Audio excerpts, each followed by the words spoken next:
కేసీఆర్ ఎలా ఉన్నారు? ఆరోగ్యం జాగ్రత్తగా చూసుకోమనండి. ఇవన్నీ నేను ప్రత్యేకంగా చెప్పానని ఆయనకు చెప్పండి. తనను కలిసిన బీఆర్ఎస్ ఎంపీలతో ప్రధాని నరేంద్ర మోడీ వ్యాఖ్యలు.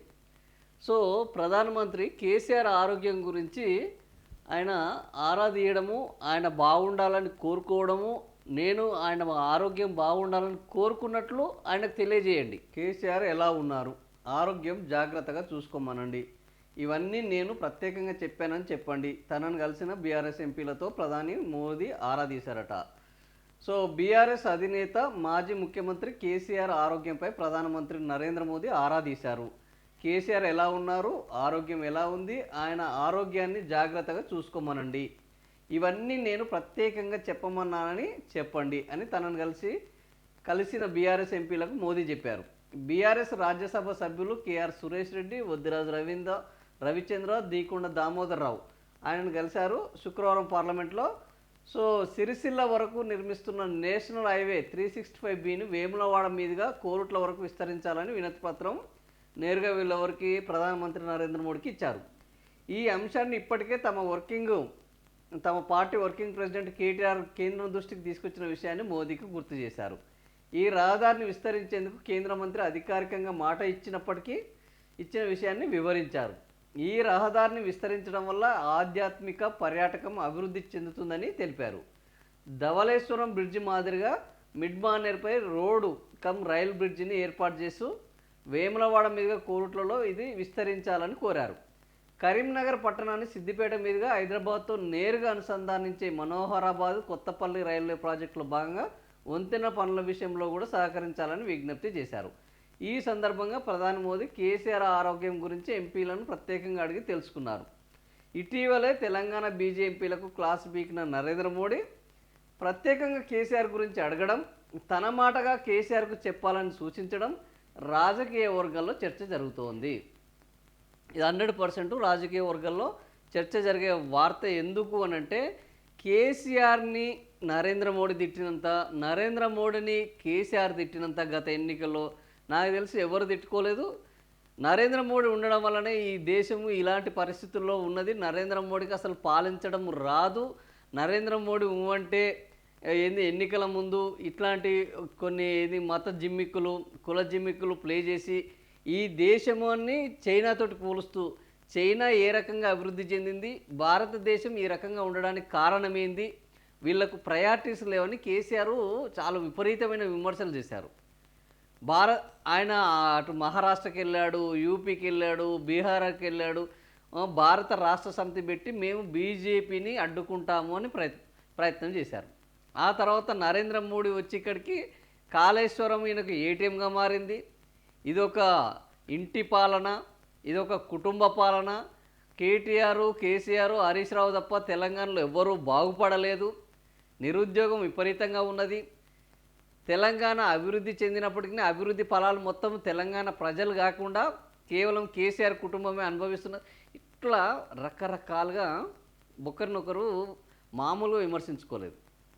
సో ఈ సినిమా కట్ చేస్తే ఎన్నికల్లో కేసీఆర్ ఓడిపోయారు.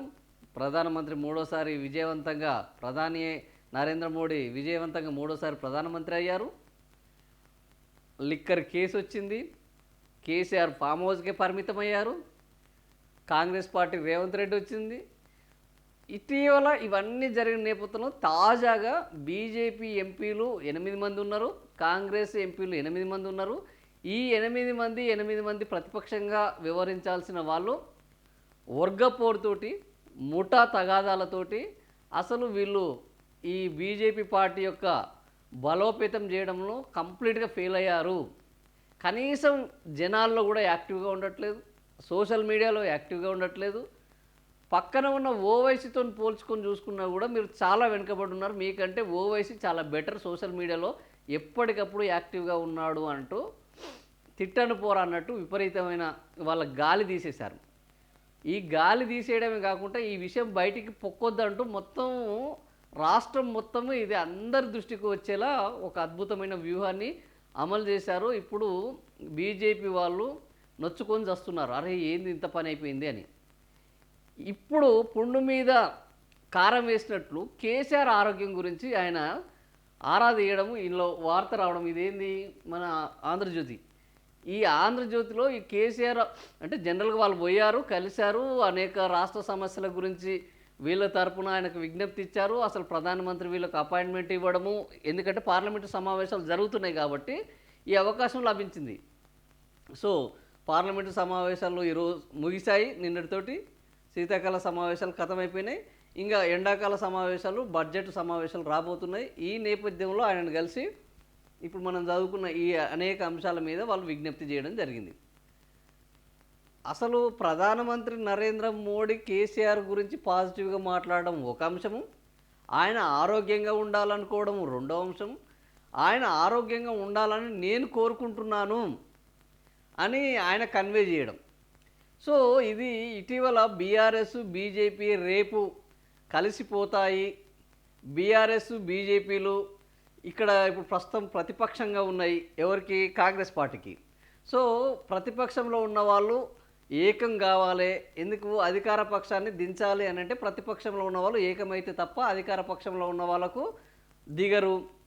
మళ్ళా రేపు రాబోయే ఎలక్షన్స్లో అంటే 4వ టర్ము ప్రధానమంత్రి పార్లమెంట్ ఎన్నికల్లో, రాబోయే ఎన్నికల్లో సో బీజేపీ వాళ్ళు ఈ పరిస్థితిలో ముఠా తగాదాలతోటి ఉన్నారు, కాంగ్రెస్ పార్టీ అధికార పక్షంలో ఉన్నది, అంతో కొంత ఆయనకు ఇంటెలిజెన్స్ సమాచారం కూడా ఉంటుంది ప్రధానమంత్రికి 100%. సో ఇటీవల సర్పంచ్ ఎన్నికల్లో బీఆర్ఎస్ 0 పార్లమెంటు నుంచి వెళ్ళి ఆ తర్వాత ఏంది దారుణంగా వైఫల్యం చెందడము, అసెంబ్లీ ఎన్నికల్లో కూడా ఇలాంటి పరిస్థితుల నుంచి ఇప్పుడు పుంజుకుంటుండడము, ఈ పుంజుకుంటున్న వివరాలు వాళ్ళకి తెలవడము, ఇవన్నిటి నేపథ్యంలో ఆయన కేసీఆర్ గురించే అడగడము అనేది ఇప్పుడు రాజకీయంగా 100% ఎవరైనా చర్చించాల్సిందే. అసలు ప్రధానమంత్రి నరేంద్ర మోడీకి కేసీఆర్ తోటి ఆయన ఆరోగ్యంతో అంటే ఒక వ్యక్తిగా చేయొచ్చు, కానీ ఈయన ముఖ్యమంత్రి కాదు, ఇప్పుడు ప్రధాన ప్రతిపక్ష నేత, పోయినప్పుడు మర్యాదపూర్వకంగా అడగొచ్చు, తప్పు లేదు, అది ఎవరైనా. కానీ నేను అడిగానని చెప్పండి అని చెప్పడము, వాళ్ళకు టైం ఇవ్వడము, వాళ్ళ సమస్యలను వినడము, అదే సమయంలో బీజేపీ ఎంపీలను తిట్టడము. ఇటీవల రాష్ట్రంలో ఒక చర్చ జరుగుతుంది, బీఆర్ఎస్ బీజేపీ విలీనము అయ్యే అవకాశాలు ఉన్నాయి, బీజేపీకి లీడర్ లేదు, క్యాడర్ ఉన్నది, బీఆర్ఎస్కు ఇప్పుడు ఆ క్యాడరు కావాలి, ఇంకా వీళ్ళకు లీడర్ కూడా ఉన్నాడు, ఎందుకంటే ఈ మధ్య తగ్గింది వీళ్ళ యొక్క కాంగ్రెస్. ఇప్పుడు పంచాయతీ ఎన్నికల్లో కూడా దాదాపుగా 60% పైగా వాళ్ళ యొక్క స్ట్రైక్ రేట్ ఉన్నది. ఈ నేపథ్యంలో బీఆర్ఎస్ బీజేపీ కలిసిపోతుంది, బీఆర్ఎస్ని బీజేపీలో విలీనం చేయాలని ఒక ప్రయత్నం జరిగింది అని కేసీఆర్ కూతురు డైరెక్ట్గా ఆరోపించడము, ఇప్పుడు ఆ లిక్కర్ కేసు ఎక్కడిదక్కడ ఆగిపోవడము, కేంద్రంలో నరేంద్ర మోడీ ప్రభుత్వం ఉన్నది, ఆ తర్వాత ఆమె లిక్కర్ కేసులో ఇరుక్కున్నది, ఆ లిక్కర్ కేసు ఇప్పుడు ఆగిపోయింది, వాళ్ళ లక్ష్యము ఢిల్లీలో ఏదైతే ఉన్నదో అది నెరవేరింది, ఢిల్లీలో అరవింద్ కేజ్రీవాల్ని దించాలి, లిక్కర్ కేసుని అడ్డం పెట్టుకున్నారు, అందులో కవితను కూడా ఇరికించారు. మొత్తానికి కవిత ఇప్పుడు బయటకు వచ్చింది, ఆమె ఇంట్లో నుంచి బయటకు వచ్చింది, పార్టీ నుంచి బయటకు వచ్చింది, కేసులో నుంచి కూడా ఆల్మోస్ట్ ఇంకా ఆమె మళ్ళా పోతుంది అన్న ఆలోచన అయితే దాదాపుగా ఎవరికి లేదు. వీళ్ళు కావాలని ఇరికిస్తే, ఎందుకంటే వీళ్ళు అధికారంలో కూడా లేరు కాబట్టి వీళ్ళని ఇరికించాల్సిన అవసరం ఇప్పుడు బీజేపీకి కూడా అంతగా లేదు. ఆమె కాంగ్రెస్ వైపు వెళ్ళి బీఆర్ఎస్ని వీక్ చేస్తే మళ్ళీ బీఆర్ఎస్ వాళ్ళు కోరుకుంటే తప్ప జరగని పరిస్థితి. కానీ బీఆర్ఎస్ వాళ్ళు దాదాపుగా ఎవరు కూడా ఒక అధినేత కూతుర్ని మళ్ళీ అందులో ఇరికించాలని కోరుకోరు, ఎందుకు అది ఆ అధినేతకు కూడా ఒక మాయని మచ్చ అవుతుంది కాబట్టి.